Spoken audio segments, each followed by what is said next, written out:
Today is Saturday, May 9th. Welcome to Big Book Daily yet again. I'm Rob. I'm an alcoholic, still an alcoholic. It is a thrill, honor, and joy to be here with you today as I read from a new book today.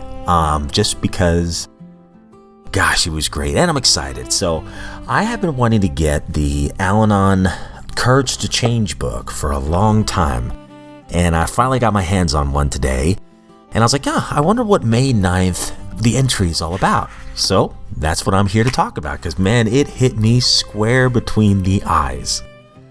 But real fast, I want to say, so I'm recording this one at about 12:16 in the afternoon this Saturday. And the lawnmowers are going.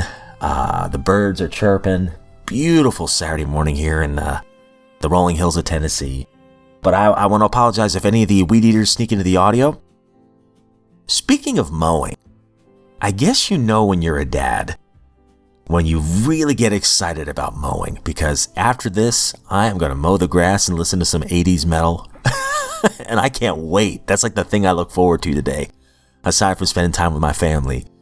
But yeah, life is good over here. And yeah, again, this is the Courage to Change reading, one day at a time in Al-Anon. So we'll go ahead and read the entry for May 9th. One evening, I was taken by surprise when another member complimented me. I was very uncomfortable with this gesture of kindness, feeling inside that I didn't deserve it. When I tried to talk her out of her kind words, she refused to take them back. She insisted that I deserved her compliment, and others as well. I began to realize how far down my feelings of self-worth had sunk while living with an alcoholic. I couldn't even consider that there might be something nice about me. My sponsor suggested that I make a list of the things I like about myself. It was awkward and embarrassing, and my list was very short, but it was a start. When I shared it with my sponsor, she agreed with every nice thing I said about myself, refusing to let me negate them when I tried instead to focus on my shortcomings. As a result, I am learning to like myself and to see that I have many qualities that are worthy of compliments. Today's reminder: one way to love myself is to accept the love of others. Even if I don't feel deserving, I can be grateful for another's kindness. And if I appreciate something about someone else, I can tell them so. A small gesture can go a long way toward healing a hurting soul. I've heard people in Al-Anon say that they got back their self-worth. I never had any in my life, so it was a whole new feeling to like the person called me. Wow. Isn't that beautiful? I mean, that hit me square between the eyes. I mean, my sponsor suggested that I make a list of the things I liked about myself. It was awkward and embarrassing, and my list was very short, but it was a start. So somebody very near and dear to me knew, especially early on in my recovery, that I had severe self-hatred, self-loathing, right?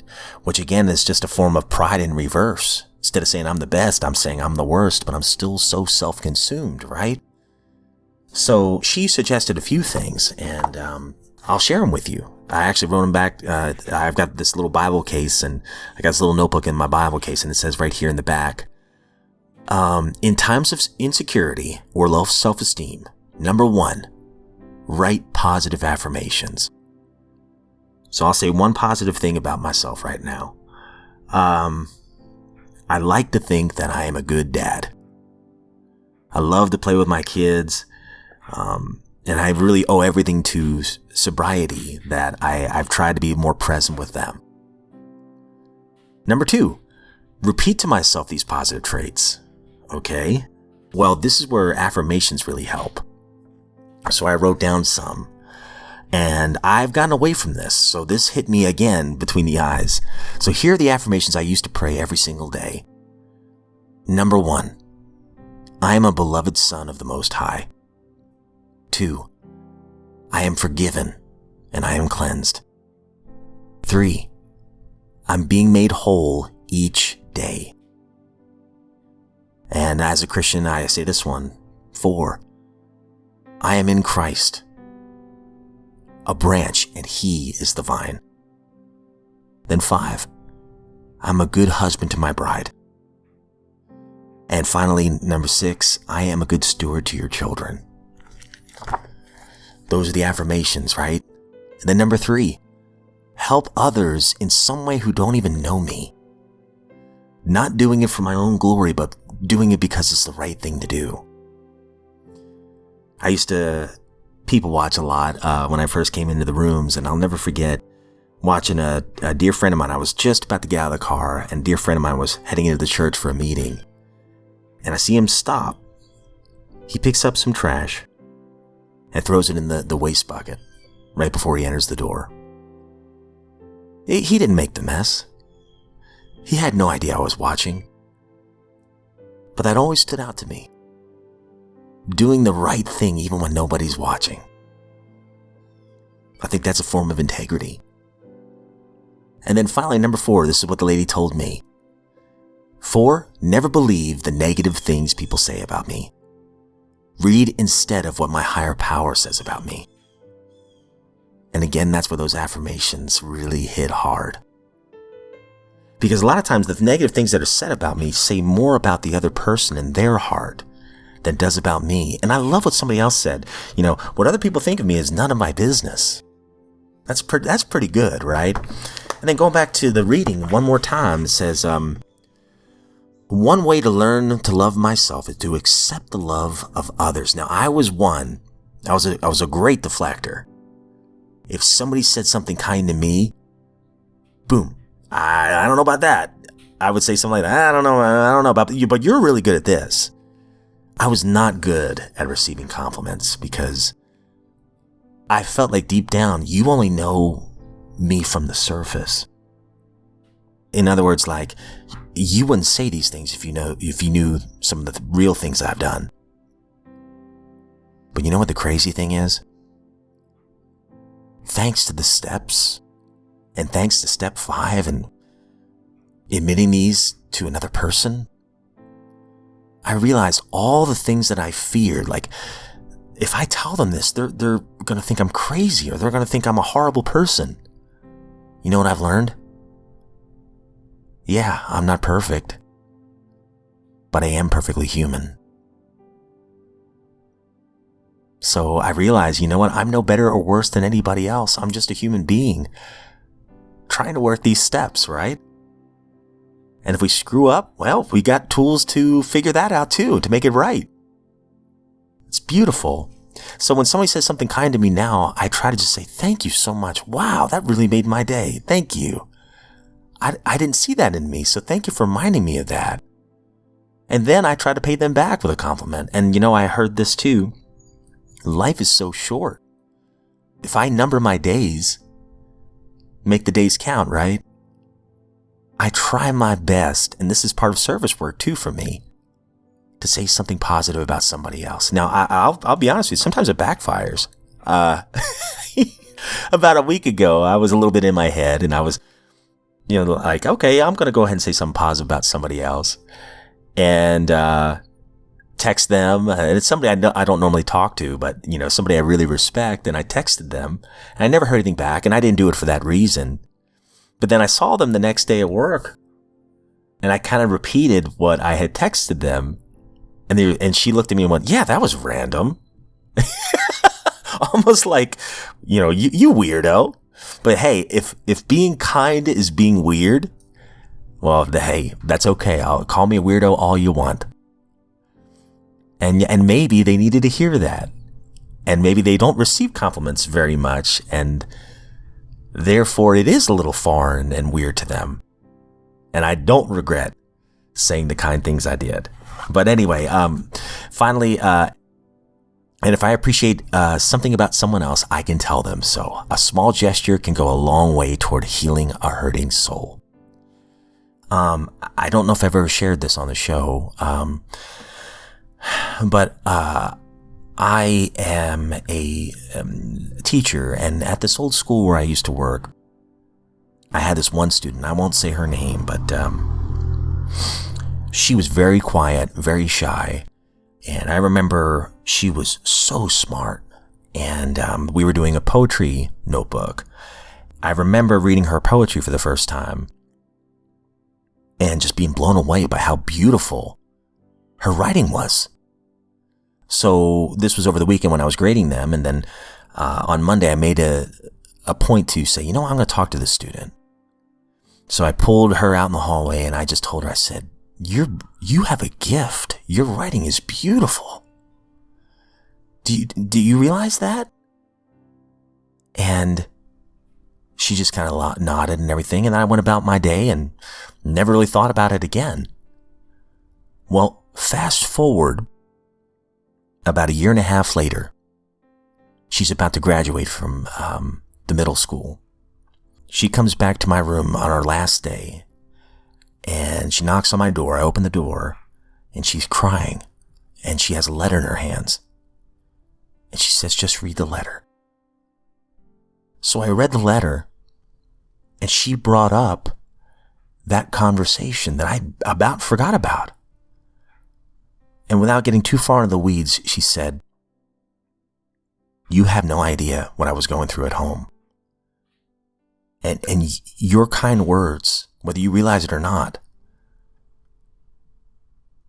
they talked me out of doing something very, very bad to myself. And I just want to thank you for that. And talk about feeling, man, I'm getting teary-eyed thinking about it. Talk about feeling this big, right? Because there's a lot of times I've said some things that who knows what destruction I caused with my words, right? So the God of my understanding used those words to help another hurting soul. And I didn't even know it. I was just a channel, right?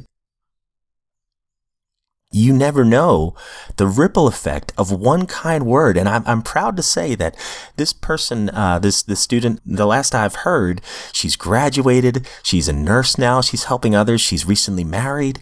She's thriving. It's beautiful. And, okay, I got one more story for you. Speaking of kind words, I had a teacher in 11th grade when I moved down south. I was an average student in Jersey and everything, and I was struggling. If anything, I wasn't an athlete or anything like that. And I remember when we found out that we were moving down south, and I was going to be finishing up my junior year and senior year in the South, I decided I was actually going to try. Nobody knew me. I'm actually going to try my best. And I'll never forget, I was writing a paper on Edgar Allan Poe.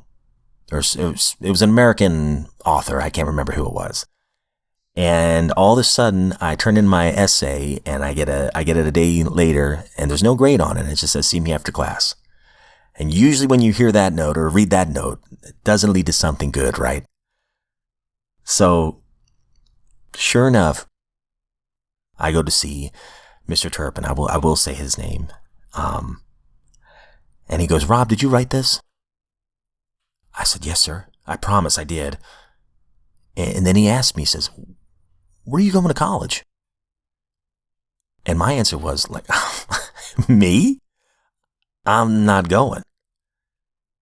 And he says, really? You have a gift with words. You should consider it. I can help you look for colleges if you're interested.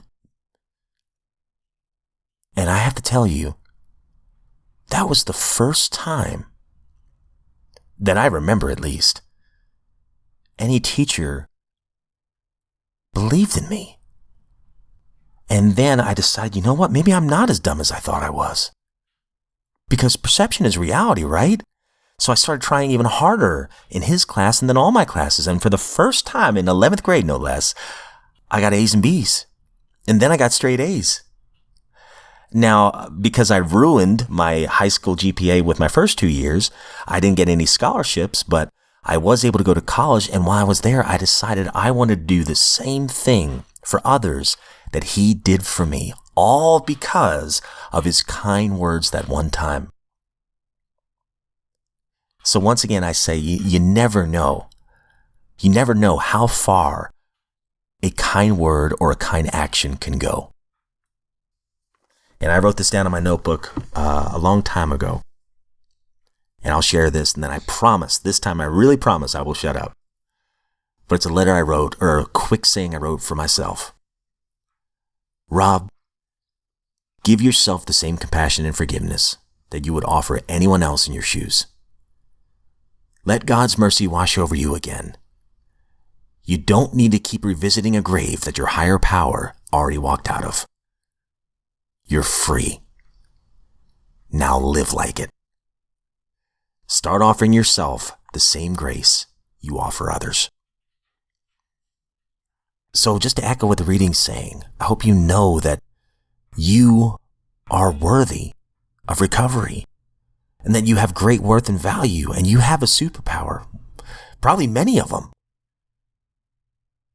You're not garbage. You're not too far gone. Some of your best chapters are yet to be written. And you do have some redeeming qualities. We all do. So don't waste time hating yourself. Find some positive things that you can say about yourself today. Ask others, what are some positive things that they see in you? Write them down. I mean, I've had to do that. I know it sounds awkward and bizarre, but trust me, I had been resenting myself for years, so I had to kind of retrain my brain. Don't beat yourself up over things that happened yesterday. Today is a new day. I read this quote from Ralph Waldo Emerson not long ago. Write it on your heart that every day is the best day in the year. He who is rich owns the day, and no one owns the day that allows it to be invaded with fret and anxiety. Finish every day and be done with it. You've done what you could. Some blunders and absurdities no doubt crept in. Forget them as soon as you can. Tomorrow is a new day. Begin it well and serenely, with too high a spirit to be burdened with your old nonsense. This new day is too dear, with its hopes and invitations, to waste a moment on the yesterdays. Good stuff. So with that, my friends, I hope you all have a great Saturday. Thank you so much for being a blessing in my life. And if we are given another set of 24 hours, I sincerely look forward to seeing you right back here tomorrow.